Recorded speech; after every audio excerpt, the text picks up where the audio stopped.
Utiliser le même mot de passe partout, c'est une grosse faille de sécurité. Mais on est d'accord que c'est impossible de se rappeler de 50 mots de passe différents. Je vais te montrer comment vérifier si tes données ont déjà fuité avec ton adresse email ou même un mot de passe. Puis on verra comment utiliser un gestionnaire de mots de passe, et tu verras, c'est pas très compliqué. Et surtout, je vais te partager une méthode hyper simple pour retenir plusieurs mots de passe sans te prendre la tête. Donc là, on est sur I have been pwned. Donc c'est un site, un outil qui est pratique pour voir si les données ont fuité. Moi, je vais mettre comme d'habitude hein, tous les liens dans la description. Donc là, on va essayer avec une adresse email. Vous allez voir celle-ci, il y a eu pas mal de failles. C'est une vieille adresse email. On voit qu'il y a 8 sorties de données. Donc là, on voit sur Twitter la faille en 2023. Donc il y a eu plus de 200 millions de données qui ont fuité. Et donc là, on voit l'adresse email, le nom, le pseudo, etc. On voit pareil sur Canva en 2019. Voilà, même on remonte jusqu'à 2013. Donc là, c'est une vieille adresse email. Il y a eu pas mal de failles. On voit aussi jusqu'à Adobe. Donc là, c'est assez bien hein, cet outil pour voir les fuites de données si votre adresse email a eu des fuites. Et comme ça, vous pouvez voir assez facilement s'il y a eu des failles. Je vais vous montrer avec une autre adresse email.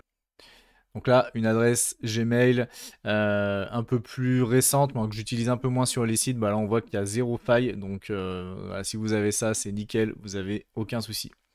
Vous pouvez aussi chercher par mot de passe. Si vous cliquez là, password.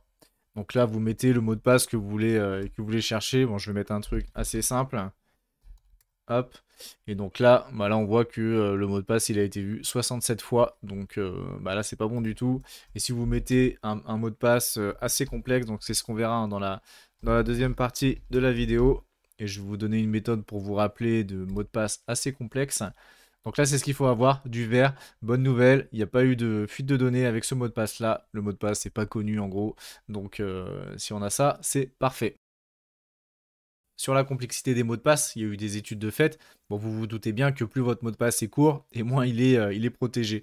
Donc là, on le voit assez bien hein, avec le schéma. Hein, c'est plus votre mot de passe contient des caractères spéciaux, des majuscules, des minuscules, et plus il est long à hacker. Donc il y a plusieurs méthodes hein, pour forcer un mot de passe. Donc l'idée, hein, c'est essayer de vérifier si un mot de passe contient 4 caractères, par exemple numériques, bah, il va commencer avec 000, ensuite 0001, etc. Donc avec des scripts, ça va très vite. On appelle ça la méthode brute force. Quand il y a des lettres plus des chiffres, bah forcément ça prend un peu plus longtemps. Avec des majuscules, encore plus, etc. etc., etc. Donc il faut le plus possible avoir une longueur qui soit longue. Et puis bah, utiliser, varier un petit peu entre les majuscules, les minuscules, les caractères spéciaux, etc. Et comme ça, on arrive à une complexité qui est suffisante pour que le mot de passe puisse pas se faire craquer. Donc KeePass, c'est un gestionnaire de mots de passe hein, qui est assez connu. Je vous invite à le télécharger. L'avantage, c'est qu'il est libre, il est open source. Donc on sait qu'on n'a aucun souci sur cet outil. Vous cliquez ici, hop, télécharger. Vous pouvez avoir deux versions. Vous avez la version portable que vous pouvez mettre sur une clé USB, sur un répertoire, etc. Moi, c'est celle que j'ai pris pour la petite démo. Et puis la version installable pour Windows. Donc vous le téléchargez, vous allez avoir un petit répertoire avec ça. Hop, on double-clique sur l'exécutable. Et au tout départ, on n'a rien. Donc on fait fichier nouveau. Et là, il faut créer une base de données. C'est là où on va stocker tous nos mots de passe. Donc il faut que vous sélectionnez un répertoire. Bon, je vais prendre le même où vous stockez votre base de données. En tout cas, ce fichier-là, il ne faut pas le perdre parce que c'est là où tout sera stocké. Donc soit vous le mettez sur une clé USB, sur un répertoire sur votre PC, mais pensez à faire des sauvegardes régulières, ce genre de choses. Et là, il faut que vous définissiez un mot de passe master. Donc c'est ce mot de passe qui vous permettra d'ouvrir le gestionnaire et donc de vous rappeler tous vos mots de passe. Donc là on doit avoir un mot de passe complexe hein, qui colle avec le schéma hein, qu'on a vu juste avant. Donc mettez pas juste un truc avec 6-7 caractères, essayez d'aller le plus loin possible. Et puis bah on va voir encore une fois à la fin de la vidéo là une méthode pour avoir des mots de passe assez complexes. Voilà, hein, il vous dit hein, si la qualité du mot de passe. Hop, donc on va mettre celui-là. On a 21 caractères. Ok, et c'est parti. Et donc par défaut, il nous met plusieurs dossiers, plusieurs répertoires. Donc ça c'est plutôt bien. Vous pouvez en créer des nouveaux hein, ou garder ceci. Ok, donc voilà. Là, général, ajouter une entrée, et là on peut mettre le site, enfin le titre ou le site, hein, peu importe ce que c'est, par exemple qui passe. Bon, c'est un peu bête hein, de stocker le mot de passe qui passe, mais c'est juste pour vous montrer. Donc là, l'username, si on veut, vous pouvez mettre un pseudo. Là, vous mettez le mot de passe, une URL, si c'est un site internet, alors on va mettre qui passe.info. Une date d'expiration éventuellement, on va pas mettre ça. Et donc voilà, vous avez un mot de passe qui a été configuré, vous avez l'URL ici. Et donc là, vous avez copy password, donc vous avez juste à cliquer dedans, et là, vous allez voir que vous avez un petit temps hein, pour copier le mot de passe. Et ce temps-là, en fait, il permet de coller hein, sur le site ou l'outil en question. Et après, voilà, une fois que ça disparaît, vous n'avez plus le mot de passe dans le presse-papier. Ensuite, une fois que vous avez enregistré la base de données, vous pouvez fermer et puis vous avez votre gestionnaire de mots de passe qui est prêt à l'emploi. Donc une astuce pour retenir tous ces mots de passe et avoir des mots de passe différents sur tous les sites.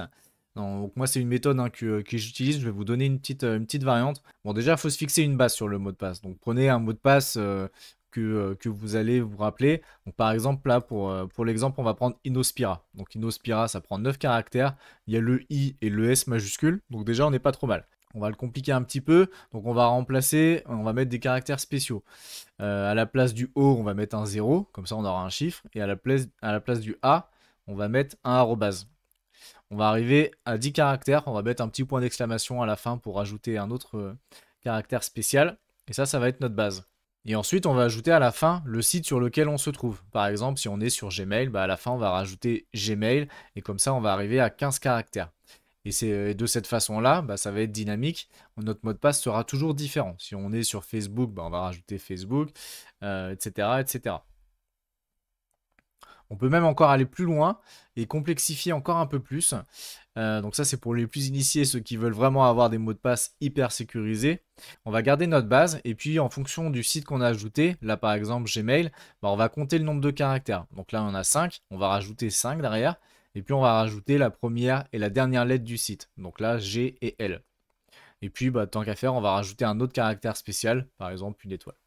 Donc là, ça nous fait 5 GL étoile. On arrive à 19 caractères. Et puis là, on voit que le mot de passe est un peu plus complexe.